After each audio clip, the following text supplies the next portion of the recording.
최근에는 20, 30대 탈모 환자가 늘어나고 있습니다.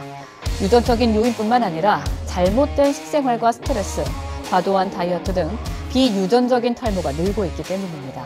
제 친구가 최근에 경상도에서 경기도로 발령을 받아서 올라왔어요. 친구는 한 세후 350 정도를 버는 직장인입니다. 그런데 경기도로 상경한 날 저한테 전화를 해서 말을 했어요. 지방에 있을 땐 몰랐는데 광명역 내려서 이제 보니까 근처에 아파트가 10에서 15억이더라? 회사 기숙사 나오고 싶은데 월세도 비싸고 뭐 할 수 있는 게 없다. 다른 중견기업을 다니는 일반적인 급여를 받고 있다고 하는 직장인 친구 역시 지금 월급으로 집 사는 건 불가능하다며 코인 레버리지에 푹 빠져 있습니다. 지난번에 만났는데 밥 먹는 내내 계속 코인 차트만 보고 있더라고요. 왜 그럴까? 2020년 3분기 우리나라 주택가격은 무려 9.3%나 올랐어요. 그런데 한국은행이 국회에 낸 보고서에서 나라별 집가 상승 요인을 분석했는데 주택가격 변동의 71%가 국내 요인이었어요. 그리고 KB부동산에 따르면 아파트 값은 2008년 이후 역대 최대로 벌어졌어요. 양극화가 말도 못하게 커졌다는 거죠. 노파심에 말씀드리지만 집값 올랐다고 하면 현 정부 비판 세력인가요? 아니죠. 2030 젊은 층이 정상적으로 집을 살 수 없을 정도로 스트레스 받아서 미칠 정도로 집값 오른 건 맞잖아요. 세계적으로 유동성 확대돼서 다 집값 올랐다고 하지만 우리나라가 훨씬 더 오른 건 팩트잖아요. 그리고 한은도 인정했잖아요. 71%가 국내 요인이라고. 여당 대표도 인정했잖아요. 그러니까 제발 이걸 정치적으로 해석하지 않았으면 좋겠어요. 제발요. 그리고 지금 2030은 남녀 갈등이 거의 뭐 역대급이죠. 슈카님이 말씀하셨듯 서로 사랑해야 될 시기에 서로 미워하고 서로 다투고 있죠. 취업은 안 되지, 집은 못 사지, 남녀 갈등은 최고조지, 코로나 때문에 어디 여행도 못 가고 마스크는 하루 종일 쓰고 있지. 스트레스가 안 쌓일래야 안 쌓일 수가 없어요. 그리고 이렇게 뭐 푸념이 하나하나 쌓이면서 이제 머리를 막 쥐어뜯는데 머리카락이 숭숭 빠지기 시작합니다. 실제로 2021년 3월 최세규 연구원을 비롯한 하버드대 연구진은 스트레스를 받을 때 생성되는 코르티코스테론이라는 호르몬이 모발의 성장을 억제함으로써 탈모가 발생한다는 것을 규명해냈고 네이처에 발표했습니다. 다음 그림에서 빨간색 선이 코르티코스테론이 주입되거나 스트레스를 받은 경우인데 모발 재생이 늦게 되는 걸 보실 수 있죠. 물론 경험적으로 봤을 때는 탈모의 원인으로 스트레스가 지목되긴 했죠. 하지만 스트레스가 진짜로 탈모를 유발하는지에 대해서는 이제 규명된 적이 없었습니다.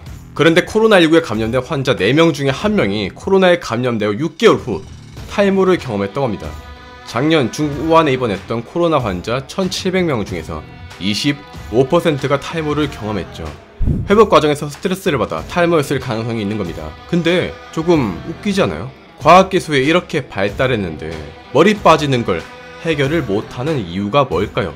제가 작년에 국내 탈모 치료 전문가이신 부산대 의대 이상엽 교수님께 기술이 이렇게 발전했음에도 불구하고 왜 아직도 탈모약이 없냐고 여쭤본 적이 있었는데 교수님께서는 지금 먹는 약은 성욕감퇴, 발기부전, 그리고 바르는 약은 피부 부작용이 있어서 약이 아니라 대체 치료제를 개발하려고 많이들 노력하고 있다고 합니다. 그리고 약을 개발한다고 쳐도 왜 그런 효과가 나타나는지를 설명해 줄 수 있는 근거와 인간 투여시의 효과, 부작용 등에 대해 모두 통과를 해야 되는데 부작용을 해결하고 있지 못하다고 합니다. 즉 우리의 상상 이상으로 탈모를 치료하는 건 난이도가 매우 높다는 뜻이죠. 아무튼 본론으로 들어와서 연구진은 생쥐를 통해 연구를 했는데 생쥐한테 스트레스 호르몬 코르티코스테론을 주입했더니 GAS6라는 모낭 줄기세포를 활성화시키는 유전자를 억제했대요. 즉 스트레스를 받으면 코르티코스테론이 생기고 얘가 머리카락을 이제 만드는 걸 도와주는 유전자인 GAS6를 억제했다는 거죠.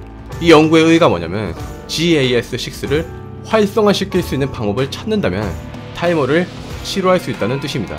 물론 앞에서도 말씀드렸듯 인간을 통해서 실험했을 때도 마찬가지인지 또 부작용은 없는지도 확인해야 합니다.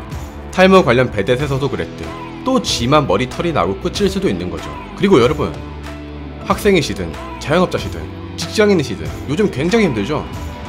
니체는 그에 져서 아침놀에서 지쳐있을 때는 필연적으로 우울이라는 덫에 걸려들 수밖에 없다고 했어요. 힘들 때는 반성하지도 말고 이제 되돌아보는 것도 큰 의미가 없어요. 우리가 뭔가에 흠뻑 빠져있을 때 그 누구도 반성하거나 뒤돌아보지 않죠. 그렇기에 스스로가 한심하다고 여겨지고 또 힘들 때는 지쳐있는 신호라고 여기고 그저 충분한 휴식을 취해봐요. 분명히 기회는 올 겁니다. 우리가 평생 역경 속에서 살지는 않을 거예요. 아인슈타인은 말했습니다. 역경 속에 기회가 있다.